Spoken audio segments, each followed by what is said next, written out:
Hi mga Lodi, isa ka po ba sa mga merong not recommendable ang page and profile? Kung isa ka po sa mga to, please like, comment, and share and follow me for more videos. At sisiguraduhin ko pong may matututunan kayo at baka sakali bumalik po ang inyong page.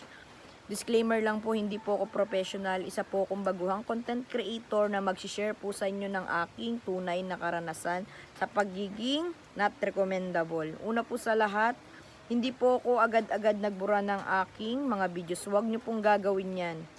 Ang una ko pong ginawa, chinek ko po ang aking support inbox, monetization. Chinek ko rin po kung eligible pa rin ako sa stars. Kasi yung pa lang po hindi pa ako monetize that time. Until now. So, after nun, nagpa-review po ako kay Lola Mets. Nung naghintay po ako ng 3 to 4 days, saka ko lang po binakread yung mga past videos ko. Nakita ko po doon, meron po akong isa na hindi siya mape-play kasi meron siyang copyright. So, ang lumabas po sa akin, ang aking violation is unoriginal content.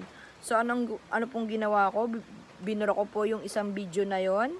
Tapos po, panay lang po ako consistent na mag-post ng video habang hinihintay ko po yung reply po ni Lolo Mes. Nung nag-reply na po siya, ang una-una ko pong ginawa, nag-file po ko sa kanya ng review.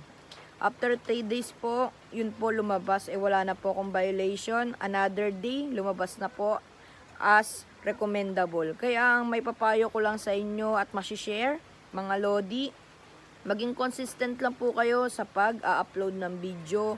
1, twice, thrice, wala pong problema. Basta po everyday nag-upload po kayo ng original content. At wag na wag po sana kayo mag-share post ng mga non-original at maglalagay po ng post na may copyright. At sigit sa lahat, wag po kayo magpo-post ng kung ano-ano.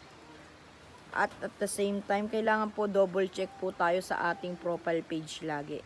Yun lang mga Lodi, kung nagustuhan nyo po tong video ko, please like, comment, and share, and follow me for more videos. Thank you!